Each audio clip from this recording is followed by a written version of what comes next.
Bismillah ve salatu ve selamu ala Resulillah ve ala alihi ve sahbihi ve men valah. İnşallah Teala bu dersimiz Şeyh Ebu Basir Hafizahullah'ın La ilahe illallah şerhlerinin kitabının devamı. Dünkü dersimizde tağutu kafir olmak, La ilahe illallah'ın nesini şert diyorlar? İkinci şert diyorlar. Bugünkü dersimizde de mana tağut demek ne? Şunu anlayalım. بعد أن عرفنا الدليل على صحة شرط الكفر بالطاغوت كشرط لصحة الإيمان لا بد أن نعرف معنى الطاغوت لنعرف من يدخل فيه ومن لا يدخل diye. Geçenki derslerde alışımı diyalog, bilişimi diyalog diye bir adam imanı kabul olmaklığı için tağuda kafir olmaklığı şart dedik, doğru değil mi? O şartının delillerini Allah diye. Şimdi bugünkü dersimizde tağut näme biler siyalak näme kim şu tağut adynyň astyna giriyor, tağut sözüniň astyna giriyor, kimde kim girene. Onu bilmeklik üçin bir hukmani suratda tağut sözüniň manysyny düşünmeli. Tağut diýmeklikden näme zat istenilýär, şonu bilmeli. Hasanna biz tağut sözüniň manysyny bilsek we tağut diýmekligimizden nämeni gözüňizde tutýas. Onu bilsek, ondan soň bize näme aňsat düşýär, kim tağutda onu bilmeklik. فأقول في معنى الطاغوت إن أيتياسيا طاغوت معنيسي إن شيء لديه طاغوت معنيسي هو كل ما عبد من دون الله ولو في وجه من أوجه العبادة وهو راض بذلك. Allah'dan başka ibadet edilen zatların barısı tağut diye, hatta ibadetin yekece bir görünüşü şona sarf edilen bolsa diye. Ve şu ibadet edilen adam razi bolsa diye. Ödünün ibadet edilmekliğine. Ana şu tağut. Allah'dan başka ibadet edilen zatların barisi tağut. Hatta yekece görünüş ibadet bilen ibadet edilen bolsa şu tağut. Yani şu şerti şu ibadet edilen zat ödünün ibadet edilmekliğine näme razi bolýan bolmaly. Bu razi bolýan bolmagy diýen şertimizi näme şu getirýäs? Hatta peygamberlere, ulamalara, periştelere tağut diýmez ýalar. Şunuňmy?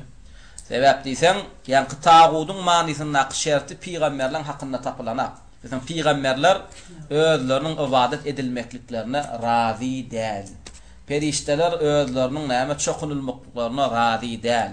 Ulamalar, öwliýalar, pirler özleriniň ibadet edilmekliklerine hiç hasada razi däl. Şunuňmy? Onda näme peygambere tağut diýmeýäs. Peygambere tağut diýeniň özüne tağut diýäs. Yani peygambere ibadet etmeklige tağutluk diýär. Düşündüňmi? Peygambere ibadet etmekligiň özüne tağut diýär. Sen peygambere ibadet etmeklige näme? Allah'dan gaýra ibadet etmek. Allah'dan gaýra ibadet etmekligiň özü şirk, kufur, tağutluk. Düşündüňmi? Emma şu ibadet näme? Ibadet edilmekligine razi bolýan adamlar edilen bolsa, şu ibadet edilýän adam hem tağut, şoňa ibadet etmeklig hem tağut. Emma ibadeti näme? Özleriniň ibadet edilmekliklerine razi bolmadyk adamlara edilen bolanlar. Ol adamlar tağut däller, şolara ibadet etmeklik kufur. Şolara ibadet etmeklik näme? Şirk. Şolara ibadet etmeklik tağutluk.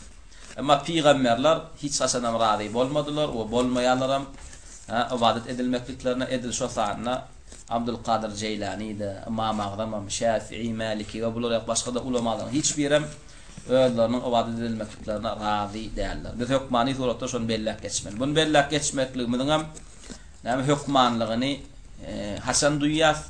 Haçanla müşrikler bize näme bizi garaltmak üçin, bizi näme şu dawatymyzy garaltmaklyk üçin ilegine näme diýerler? Ana olar peygambere söýýärler. Şey diýerler. Ana olar peygambere tağut diýerler. Ana olar Allah'dan başga ibadet edilen zatlaryň bar tağut diýip gıýgyryp otyrlar. Şunuňmy? Onda peygamberem tağut bolýarmy? Onda perişte de tağut bolýarmy? Onda ýewreýler näme Uzeyra, Hristiýanlar İsa çokunýar. Onda İsa peygamberem tağutmy? Ana bilen siz Wahhabiýlerin hakykatyny. Şunuňmy? Ana bilen näme diýen sözümiziň dogrudygyny. Olar ana peygamberlere tağut diýerler, söýýärler. Bu zatlaryň bary batyl bolar. Şunuňmy? Biz İsa'da tağut diýemiz. Biz Uzeyra'da tağut diýemiz. Biz Muhammed sallallahu aleyhi ve sellem'e de tağut diýemiz. Kim şulara tağut diýen bolsa, şoň özü tağut. Şoň üçin biz näme diýär tağutyň manysyna? Allah'dan başga näme ibadet edilýän bolsa, şu ibadet edilen zatlan bari tağut. Öne şerti şu ibadet edilen zat razi bolmaly özüne ibadet edilenlerine. Şununmy? Razidygyny bilen bolsa, ya öýde wesiýet etdi. Şunun ölüm soňa men çagyry beriň diýip gitdi. Ya da diýerkä şoňa şokunýan adamlar we gyslananlarna şolaň atlaryny tutup çagyrýardyk. Bilýär, inkar edenek, razi şoňa. Şol adamlar tağut. Şununmy? Femen ubida ödem näme ibadet edilýär diýilse, ýani hemme ibadeti bir mahlugyň ýoluna sarf etmeklik şert däl. Ýani ýekece bir ibadet edilýän bolsa, şo tağut. فمن عبد من دون الله من جهة الركوع والسجود وصرف النسك فهو طاغوت. إن son açıklaýt ya da misal üçin bir adama ruku edilýän bolsa ya bir ýerine secde adam diýmek şert däl. Misal üçin Allahdan başga bir ýerine ruku edilýän bolsa ya Allahdan başga bir ýerine secde edilýän bolsa ya da näme bir ibadet damak çalmaklyk ibadetleri näme Allahdan gaýry bir ýeriniň ýoluna sarf edilýän bolsa şo tağut. Ya da misal üçin Allahdan başga biri doğa dile edilip ya onun käbir hajatlar talap edilýän bolsa şo tağut. Ya misal üçin Allahdan gaýry bir ýerinden näme Allahdan gorkuşýaly gorkýan bolsa ya da Allahdan başga bir ýerinden näme Allahdan umid edişýäli onunam käbir zatlar umid etýän bolsa şo gorkulýan umid edilýän tağut. Ya da misal üçin näme Allahdan başga bir ýerine tagat edip boyun bolup näme Allahdan başga bir ýeriniň hökmüne hökümlenýän bolsa o da tağut. Şunmy? Şu wagt kanun ýazýandan bar tağut. Şunmy? Desem olar özleriniň kanunyna näme amal edilmekliklerini isleýärler razy. Şunmy? Kanun giýirdiýän prezidentliň bar tağut. Şunmy? Desem olar şu özleriniň näme giýirdiýän hökümleri bilen raýatlarynyň ýaşamaklyklaryna razy. Şunun üçin olaram tağut. ومن عبد من دون الله من جهة المحبة والولاء والبراء فهو طاغوت. Kimde kim näme söýmeklik babatyndan ibadet edilse, yani Allah'dan gaýry biri söýülip ibadet edilse. Şununmy? We onu söýüp, şoň üçin söýüp, näme şoň üçin ýigrenilse, şo tağut. Şununmy? Misal üçin näme şu pirim, şunu söýen musulman, şunu ýigrenen kafir. Şununmy?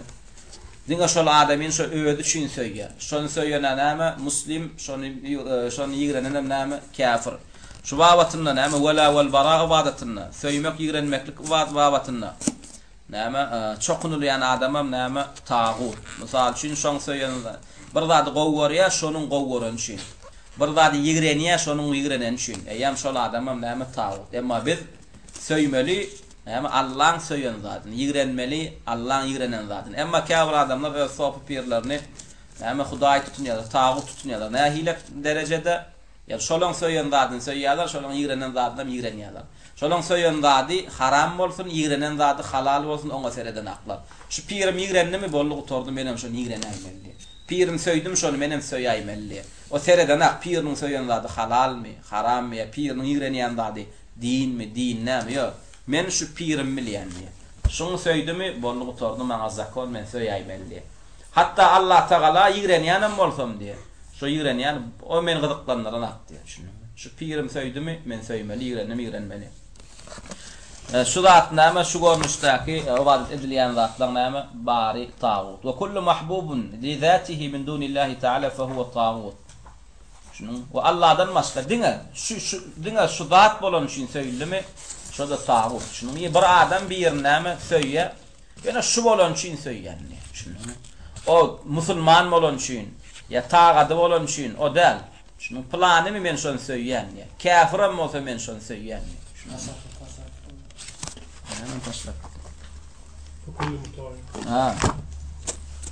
فكل مطاع لذاته من دون الله تعالى فهو طاغوت ويدخل في ذلك حكام الكفر والجور. إن برا آدم شنو دينه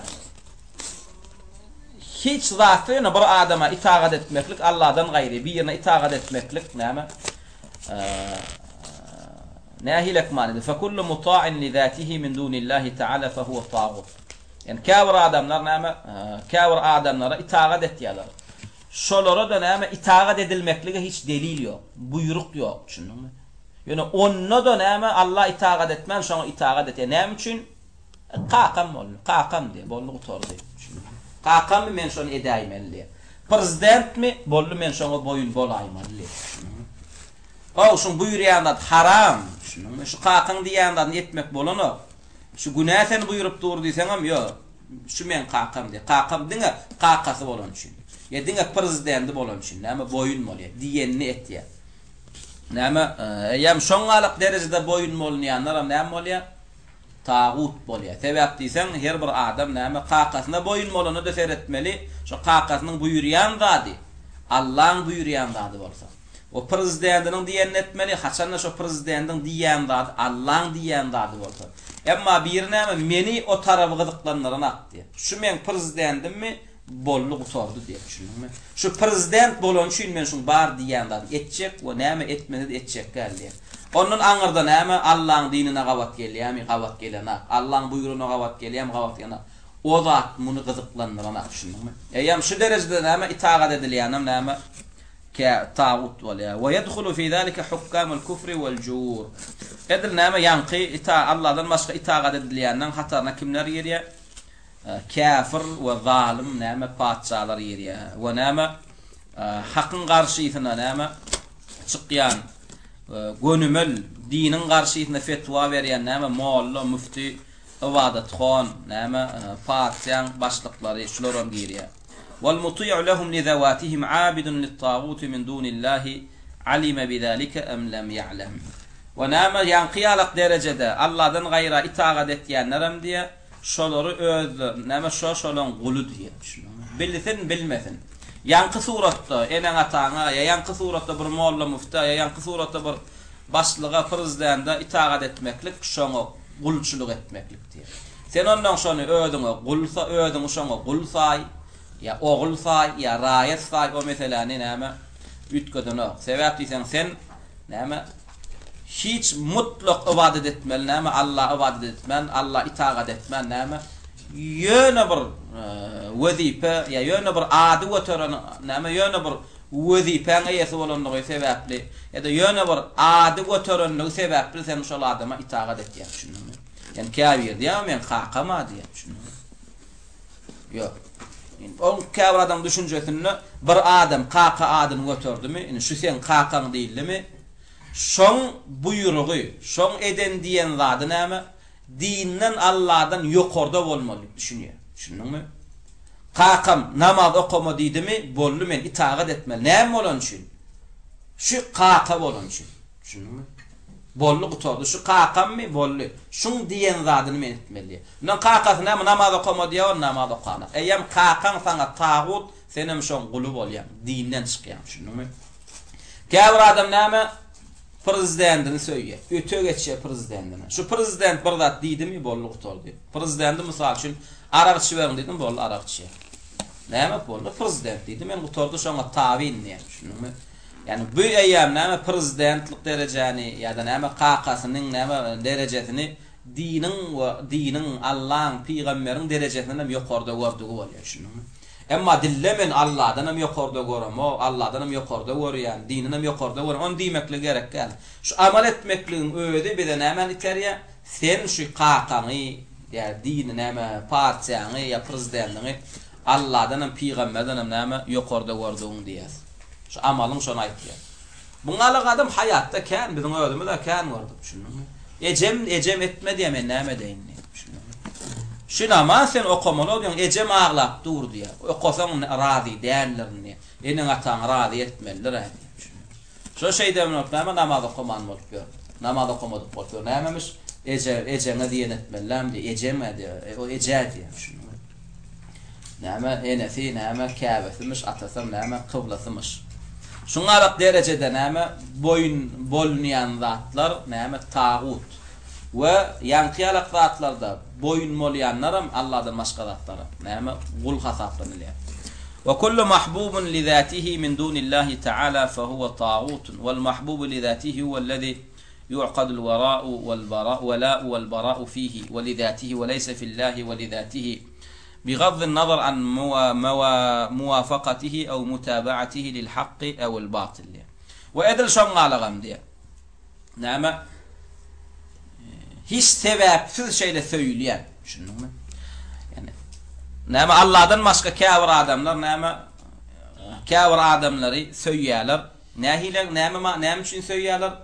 ol adam musulman bolan üçin ya kafir bolan üçin ya ol adam gowy iş eden üçin ya erbe iş için edişinlerden yönü plan bolan üçin söýýär. Şunuňmy? Plan bolan üçin söýýär. Musulmançylykda näme oňalyk bolanok. Musulmançylykda sen bir adamyny söýjek bolsaň, şo söýleýän adamyny näme Allah ursgat bermeli. Şunuňmy? Sen kafir söýüp bilýärmi? Kafir söýüp bilýän sen. Şunuňmy? Emma kafir adam näme? Trenermi? Şonu söýmeli. Näme şuňa trener bolan üçin söýýär. Belki trener kimdir? Kafirdir, zindikdir, satanistdir. Yok, men şonu söýýän, men hukman söýäýmeli. Şu men ustadym diýe, şu men trenerim diýe. O bu adam kafir. Bunu sana söýmek bolanok. Ya bu adam günah etdi, araq içýär, bu şirk etdi, bu kafir. Söýmek bolanok diýen o näme? Yo, men şu adamyň hukman söýäýmeli. Yani kafir adamyň söýýän näme? Ya boyun bolýa. Şoň söýmekligine, ya şol adamyň söýülmekligine, ya şol adama itaat edilmekligine Allah tarapyn ursgat yok. Düşündüňmi? Ýöne ony o zat gyzyklandyryna, düşündüňmi? Oň ýanyny şol adam bolmaklyk ýeterlik, düşündüňmi? Şu plan derejä ýetmeklik ýeterlik. Şoňa ýetdim, bolny şol adam söýläýmeli, şoňa ýetdim, şol adam itaat ediläýmeli. Diňe şoňa seretýär. Ondan aňyrdy, ondan ol adam hakdamy, ol adam batylla, düşündüňmi? Ol adam musulman mi, ol adam kafir, oňa seredene. Ana şo derejede söýülip, şoňalyk suratda näme eýerleýän adamlar kim? Tagut. Ýanqyalyk suratda näme söýüp, ýanqy suratda näme itaat etýän adamam, söýýän adamsynyň itaat etýän adamsynyň näme guly. Emma musulman bir ýerine boyun bolmaly, näme Allah Tagalaň näme razy bolan zatlarna. Musulman bir ýerini söýmeli, näme şonno Allah Tagalaň söýýän zatlary bar bolan üçin. Emma sen şonu söýýän we seredeňak. Şo musulman mı kafir? Ya şo Allah Tagalaның näme söýýän amallaryny etýän edene oňa seredeňak da sen ýanynda plan ady götürmeklik bolly ýeterlik. Diňe şo zady üçin söýýän. Şunuňmy? Plan derejede bolly gutordy. Ana şo derejede näme söýýän adam şo adamynyň guly hasaplanýar. Kesirun humul-lezina yahsabuna anfusahum ala şey ve annahum ahrar ya'ishuna fi zamanil alamil hur ve hum fi haqiqati amrihim abidun lit-tawagit abidun li'abidihim ahattu minhum qadran ve şa'nan. Ve gaynan fagam diýen näme şu zamanymyzda adamlar köpüsi özlerine azad adamlar saýalar. Erkinlikde gezip beren adamlar saýalar diye ýöne gaynan fagam diýen näme olar haqiqatda näme tağutlaň guly diye. Şunuňmy? Ve abidun li'abidihim. Ýadanym ýara kavira tağutlaň guly diye, kavirim tağutlaň gulunyň guly diye. Şunuň o ka halatda da gulluk edip beren adamsynyň derejesi özüninkiden pessi adam kärçiligi. Şu wagt kavir adamnyň düşünjesinde näme? Amerika mi bolny şoň eden zadyny edäýmeli. Şunuň. Diňe Amerika bolanlygy üçin. Şunuň. Oň etýän zady onuň dogrymy, ýalňyşmy oňa sen o Amerika edip ýara bu zady. Şunuň. Ýa-da şo sen näme Amerikan tagut tutdygyň bolýar. O senem şoň guly hasapdyna. Kavir adamlaryň nazaryna Amerikan prezidentimi hökman şoň diýenini edäýmeli.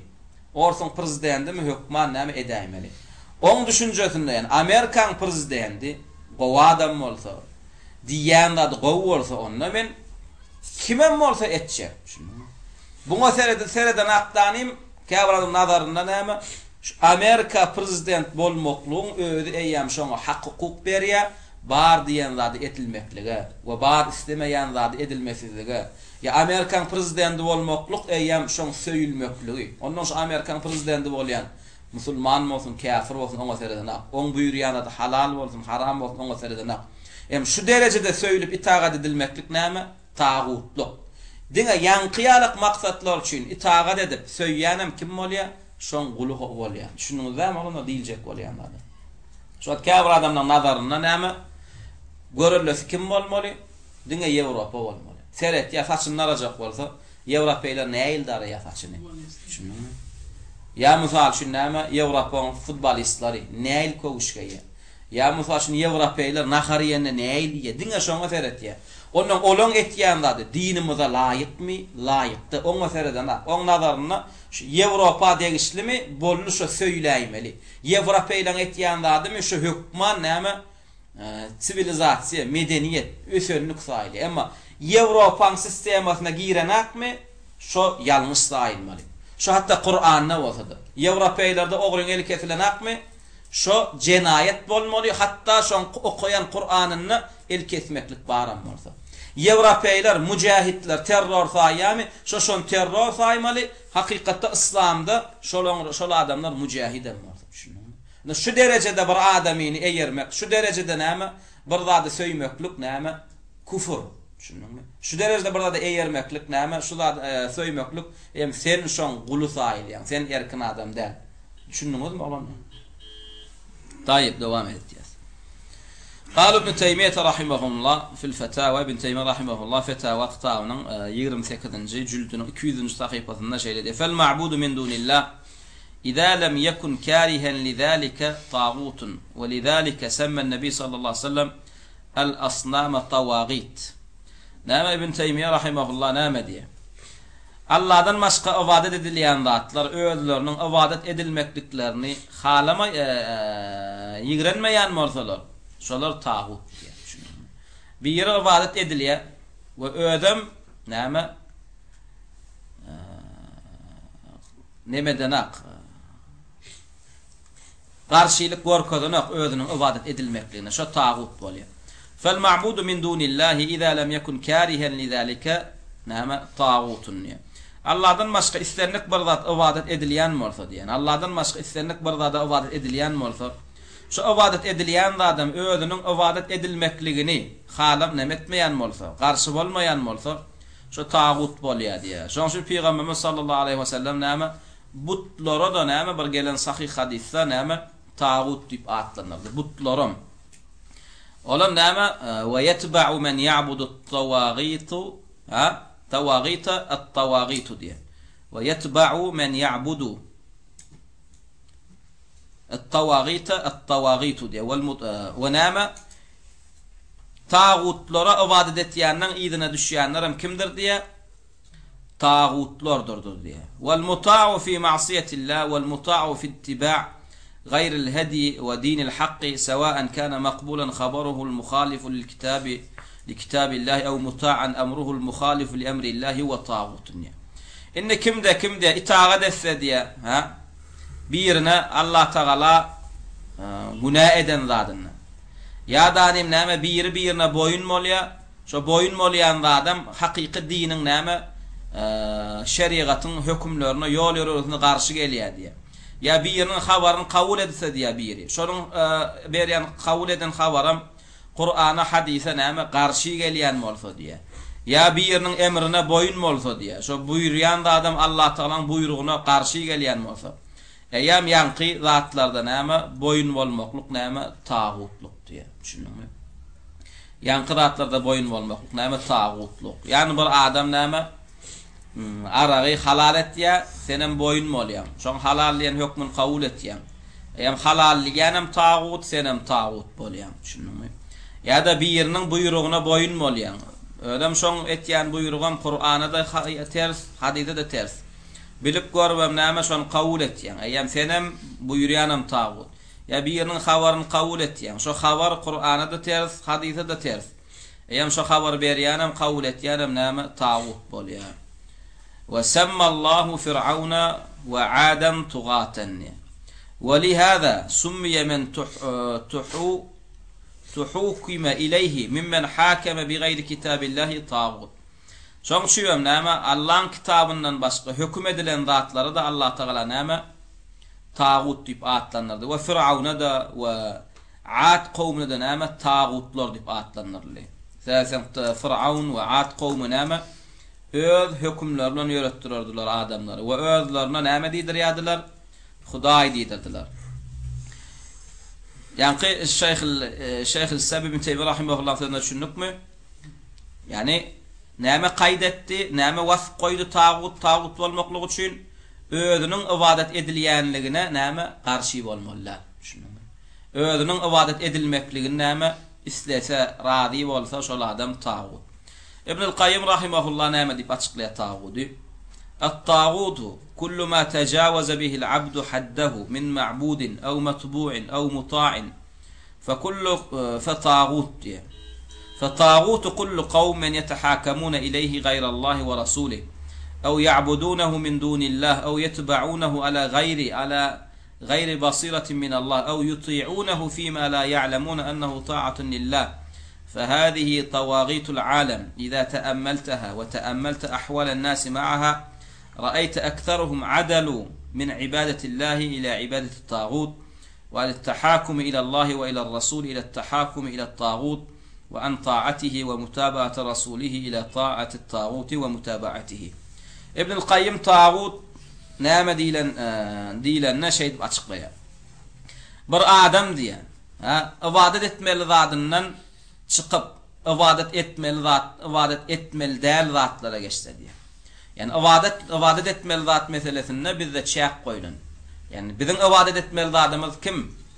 Allah. Allah'dan başka hiç bir zada ibadet etmeklik bolana. Ibadet etmeklikde näme her bir adama berilen şek näme Allah. Allah'dan başka sen hiç zada ibadet etmeklik näme bolana. Şoň şu İbnül Kayyim rahimehullah näme diýär? Kimde kim? Ibadet etmeli zadyna çäkden geçse diýär. Yani bir Allah'a ibadet etmekligiň deregine ýene käbir zatlara ibadet edip başlasa diýär. Aw matbu'un ya eýermeli adamlarına eýermeklikde çäkden geçse diýär. Edil eýermeli adamlarymyzyň näme eýermeklikde goýulan çägi näme? Şu eýerýän adamymyz näme Qur'ana, hadise ýöreýän bolsa. Emma sen bir adama eýerýän näme günah etýän zatlaryny da, haram etýän zatlaryny da eýem sen eýermeli adamyň çäginden geçdiň bol. Edil şoňa muta, boyun bolmaly adamlaryň öz çägi bar. Sen boyun bolmaly başlıklarına, sen boyun bolmaly prezidentlarına, sen boyun bolmaly ulamalara, ýöne şu boyun bolmaklygyna çäk goýulan.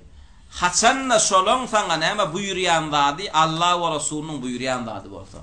Haçanna şolaň näme gaýtarýan zady Allah we Rasulunyň gaýtaran zady bolsa. Indi sen eýerýän boyun bolýan adamdan şu çäkde seni buýurup gaýtaryp saklayan bolsa, onda sen eýermelem boýun bolmaly.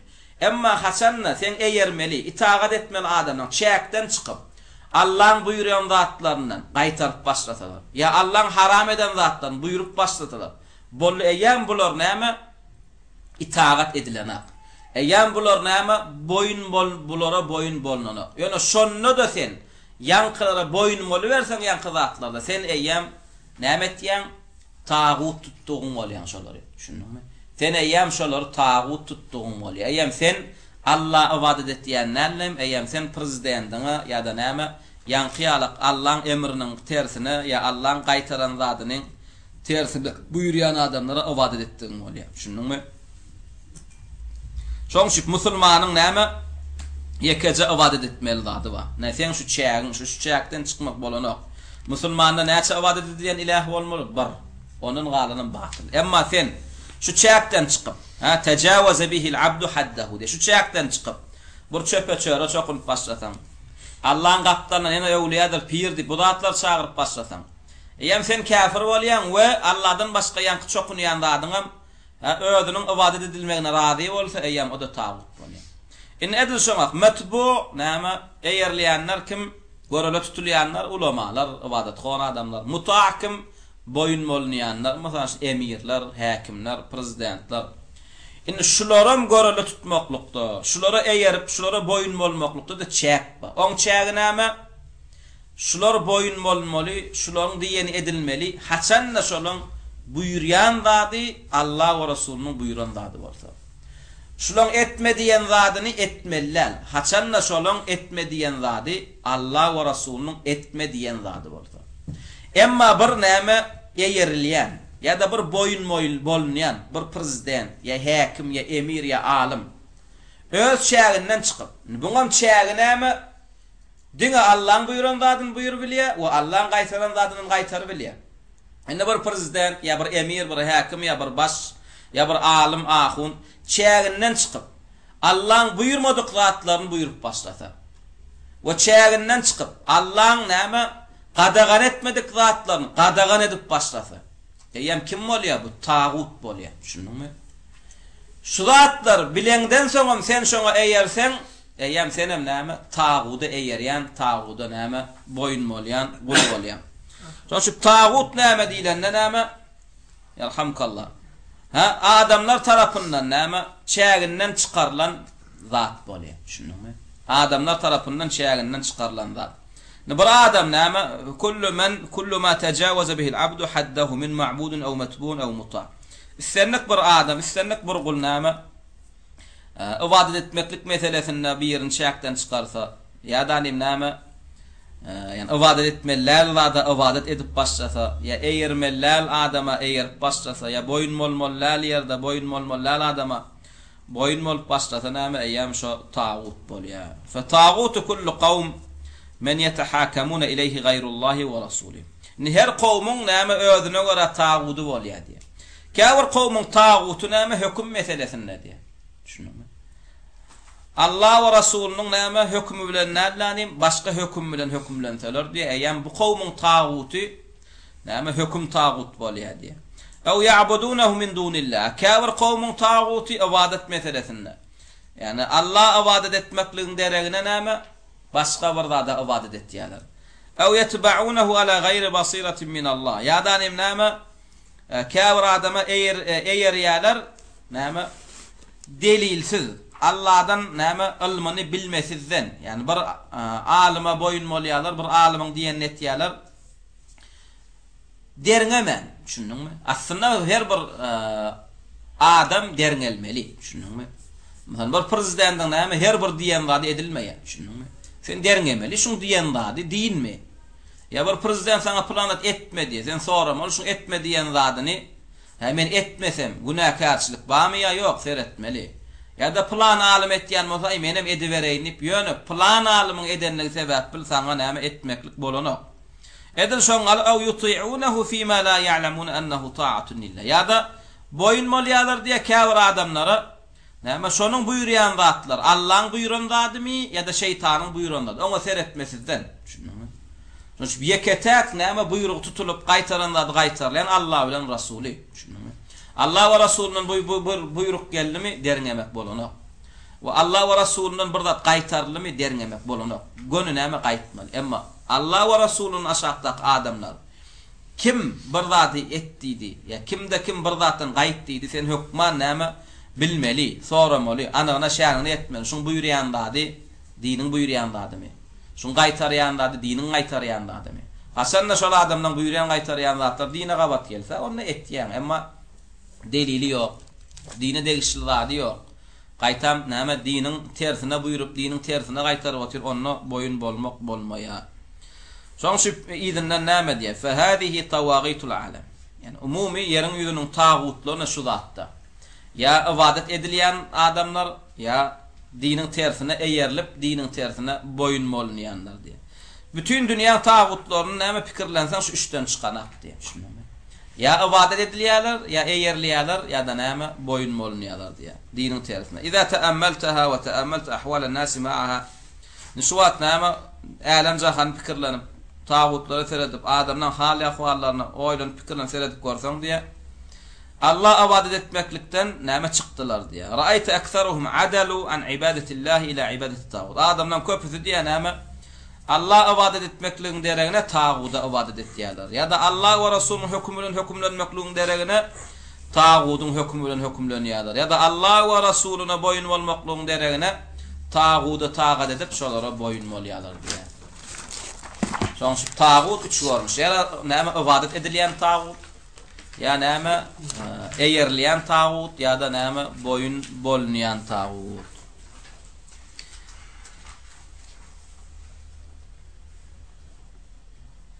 وقال الشيخ محمد ابن عبد الوهاب رحمه الله الطاغوت عام في كل ما عبد من دون الله ورضي بالعبادة من معبود أو متبوع أو مطاع في غير طاعة الله ورسوله فهو طاغوت.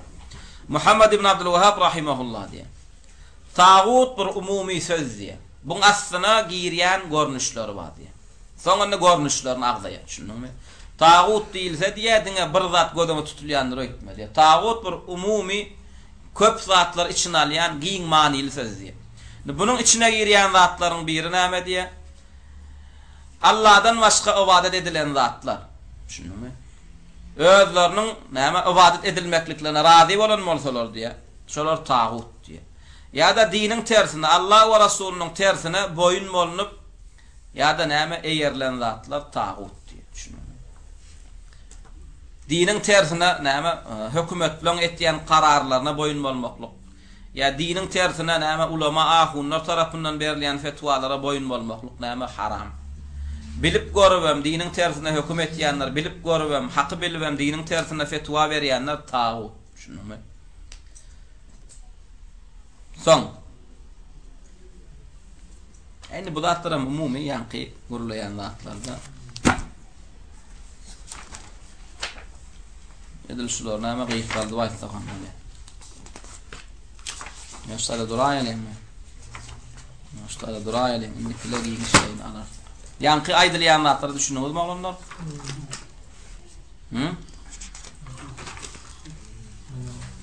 Ustada dur. Seyyid Kutu'nun bir sözünü getirdi. Şunu alayım ondan sonra. وقال السيد رحمه الله في الظلال عند تفسيره لقوله تعالى. Seyyid Kutu'nun näme zilal bir tefsirine, näme bir ayetin tefsirini getiriyor. وجعل منهم القردة والخنازير وعبد الطاغوت. Yani Yevreylerden niye bir toporun näme maymuna, bir toporun doňuza, bir toporun näme tağuda näme gule edip aylanır diye Allah Teala. Yevreylen kâbir toporun näme Allah Teala doňuza vurdu diye. Kâbirlerini maymuna vurdu. Kâbirlerini tağutlon gule etti diye. Sonra şu ayetin tefsirine näme diye? İnnet tağuta huwa kullu sultanin la yestemiddu min sultanillah. وكل حكم لا يقوم على شريعة الله وكل عدوان يتجاوز الحق وعدوان على سلطان الله وألوهيته وحاكميته هو أشنع العدوان وأشده طغيانا. نام ديا إن الطاغوت نام ديا إسلامك بر حكم ديا إسلامك بر سلطان sultanlığını Allah Teala'nın näme sultanlığından almayan bolsa diye. Yani näme her bir adam näme sultan bolsa, baş bolsa, şo näme etmeli? Allah Teala'nın hükmünü yöretmeli. Raýatynyň öňünde näme ahd aman vermeli. Men sizi Allah we Resulüniň isleýişi ýalyk näme ýaşatjak diýip. Indi her bir padşanyň näme padşa bolanyň maksady şo bolmasa diýe. Düşündiňmi? Şo tağut diýe. Düşündiňmi? Bir prezident bolanyň, bir padşa bolanyň maksady Allah Teala'nın näme maksadyna laýyk gelmese diýe. Allah Teala'nın maksady murady nämedi? Ýeriň ýüzünde mahlukat yaradanlar. Özüne ibadet ettirmekdi, doğru değil mi? Ve peygamberinin sünnetini tutturmakdı ve öz hükmüyle hükümlendirmekdi. Indi islenlik bir padşa bolanı diye öz padşalığını yankıyarak zatlardan näme uğurallırmasa, yani raýatynyň bir Allah Teala ibadet etmekligini islemese, raýatynyň näme diňe peygamberin Muhammed sallallahu aleyhi ve sellem sünneti bilen ýaşamaklygyny islemese, raýatyny näme diňe Allah we Resulüniň hükmünden hükümletmeklik islemese diye şo padşanyň sultanlygy tağut. Ýa-ni o padşa musulman padşa, o tağut bolýar. Edil şoňalygam diye. İslenlik bir hükümün çeşmesi Allah Teala'nın şeriaty bolmasa şo hükmüm tağut. Yani islenlik bir prezidentin, islenlik bir hökümetiň, islenlik bir raýatyň hüküm çeşmesi Allah Teala'nın şeriatından bolmasa, Allah Teala'nın hükmünden bolmasa şo tağut diye. Ve her bir edilýän düşmançylygam näme öz hakyndan heddinden geçdi diye şo düşmançylygam tağut diye. Şu wagt näme hökümetler tarapyndan raýatlaryna düşmançylyk edilýär. Näme üçin? Hak üçin näl, batyl üçin edilýär. Düşündiňmi? Şolar näme tağutlukdan sahili. Emma bu murji'eler näme halka kafir prezidentiň garşysyna çykýanlara hawarij diýerler. Hakykatda prezidentler hawarij. Halk hawarij däl. Hakka garşy çykýan näme prezidentler ol halklardan. Wal udwan ala sultanillahi ve uluhiyetihi ve hakimiyeti. İslenlik bir düşman näme? İslenlik bir edilýän düşmançylyk näme? Hakdan geçdi. Ýa-da näme Allah Teala'nın näme dinine, Allah Teala'nın ibadet edilmekligine, Allah Teala'nın hükmüne garşy çyksa diye. Ondan aňyrda tağutluk, ondan aňyrda düşmançylyk ýok diye. Şu wagt näme musulman halklaryna prezident bolup berenler düşmançylyklar diňe şu zatlara Allah Teala'nın dinine düşmançylyk etýärler. Yeketek Allah ibadet edilmekligine düşmançylyk etýärler. Ýeketek Allahyň hökmü bilen hökümlenmekligine näme? Düşmançylyk etýärler. Ve Allah Teala ýanky ähli kitaplardan, Ýewreýlerden doňuzlar, maýmunlar we taguda ibadet etýänler etdik diýär. Şu ähli kitabyň näme? Şirki we ähli kitap lem ya'budul ahbara we ruhban. Yani o ähli kitap näme? Öz molla müfti ibadet kılan adamlaryna ibadet etmeýändiler. Yani olar näme? Walakin ittaba'u şir'ahum we taraku şeriatillah. Yani olan öz mollalarına, ilmlaryna ibadet etmeklikleri näme babatyndan haýsy tarapdan geldi?